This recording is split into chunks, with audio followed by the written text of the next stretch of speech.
Hello everyone, welcome to back my channel. I hope everyone is having a wonderful day. Before starting the video, please go ahead and hit the subscribe button and give this video a thumbs up. General Hospital spoilers for the week of November 24 reveal some twists and turns. Fans can expect Jen Sidwell, Carlo Rhoda, to do something with Professor Henry, Hank Dalton's, Daniel Goddard body. That likely leads to Laura Collins, Jeannie Francis, being framed for murder. Plus, Harrison Chase, Josh Swickard, continues his investigation. Let's start off with Laura, who publicly threatened Dalton after Rocco Falconeri's FinCare criminal charges were upgraded. The mayor warned that he is framing Rocco and he'll regret it. Then Sonny Corinthos, Morris Bernard, was warned to leave Dalton alone, as they had a plan already. Of course, it wasn't anyone in Rocco's corner who got rid of Dalton. That was Sidwell, right in front of Britt Westbourne, Kelly Thabod. However, Sidwell will likely get rid of the body so it can't be traced back to him. I wouldn't be surprised if Sidwell ordered his goons to throw Dalton's body in front of Laura's moving car. Sonny Corinthos, Morris Bernard, was warned not to do anything to Sidwell. However, with Laura's public threat and Rocco Falconeri's FinCare upcoming trial, the mayor could get blamed for Dalton's death.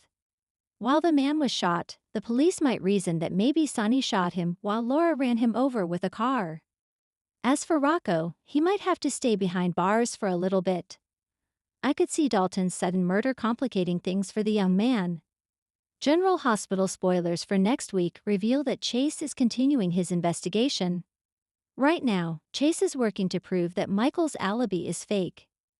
We know that a preview clip suggests Chase finds some evidence as he says he can prove that Michael's alibi is fake.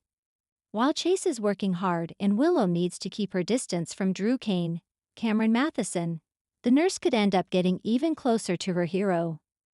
Fans will also see Marco Reyes, Adrian Anchondo, freak out about Dalton's sudden death. Sidwell mentioned getting rid of him, but Marco probably thought it was just talk. So how does he hide his guilt from Lucas Jones, Van Hansis? At some point, Marco's morals will kick back in. Although he wants revenge for his mother's death, he's going down a very dark road. Thanksgiving week in Port Charles begins not with gratitude, but with sirens. The city awakens Monday morning to a chilling discovery that sets off a chain reaction of suspicion, betrayal, and dangerous secrets. A body in the water. The sun has barely risen when two fishermen spot something floating by Pier 55. At first, they assume it's debris washed ashore after last night's storm. But as the shape rotates with the tide, one man curses under his breath. That's no debris. Minutes later, Detective Chase is kneeling beside the soaked, lifeless figure pulled from the icy water. Even before the medical examiner confirms it, Chase recognizes the victim. Professor Henry Dalton.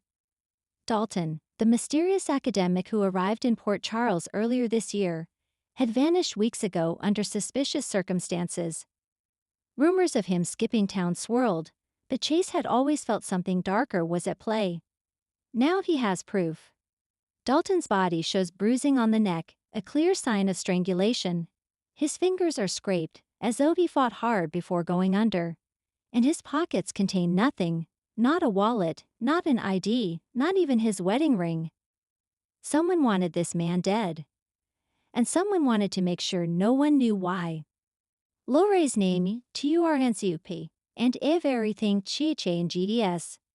By midday, the investigation takes a savage turn. A crime scene tech hands Chase an evidence bag retrieved from the pier. Inside is a small keychain decorated with a distinctive phoenix emblem. The charm is unmistakable to Chase. It's the same one that was taken during the break-in at Laura Spencer's office 2 weeks earlier. But the bombshell comes next. The keychain carries Laura's fingerprints. When confronted, Laura is stunned. Chase, I haven't seen Henry Dalton in months. And I certainly didn't kill him. Chase believes her. He knows Laura. He trusts her. But belief doesn't undo evidence. And the DA's office doesn't care about hunches. The whispers start almost immediately.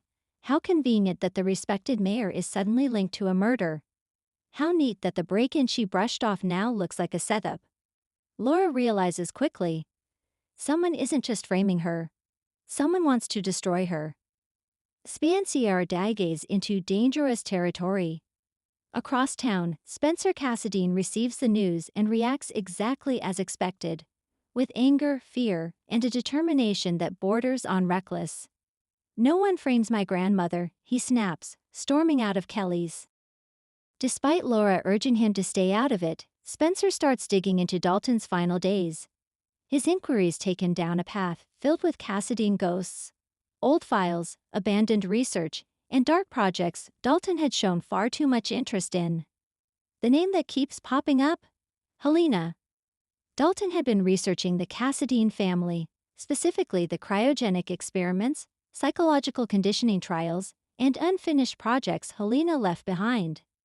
Spencer's stomach twists. If Dalton got too close to the truth, someone from the Cassadine past might have silenced him. But who? And why frame Laura? Chase refuses to back down. Meanwhile, Chase is under pressure from every direction. City officials want answers. The DA wants a fast arrest. And the PCPD wants to avoid public scandal involving the mayor. But Chase has never been the kind of detective to take the easy solution.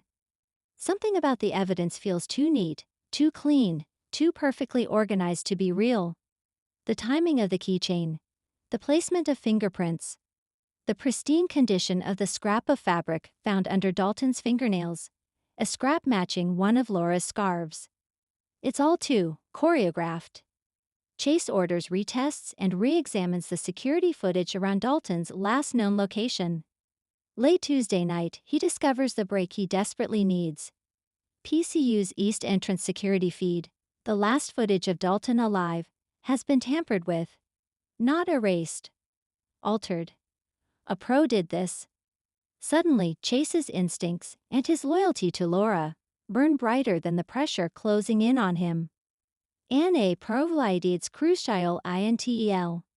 Wednesday morning, Anna Devane meets Chase at the station.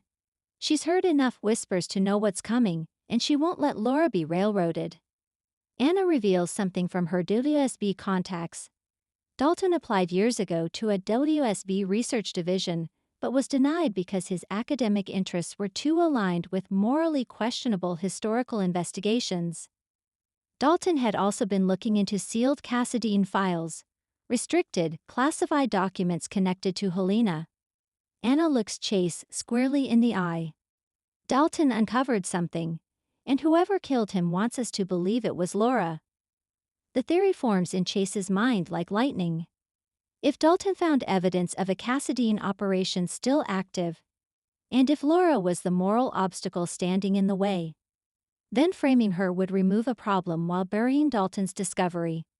But Chase still lacks the proof to back it up. A return no one expected. That night, an envelope appears on Chase's desk. No name, no note. Inside is a flash drive. It contains a single audio recording, Dalton's voice, clearly panicked. It's all connected. Laura doesn't know. She can't know. If they find me, if the Cassadine. The recording cuts out. Chase's heart pounds as he plays it again. This changes everything, or complicates everything beyond repair. Before he can act, the station receives a visitor. A man claiming to have information.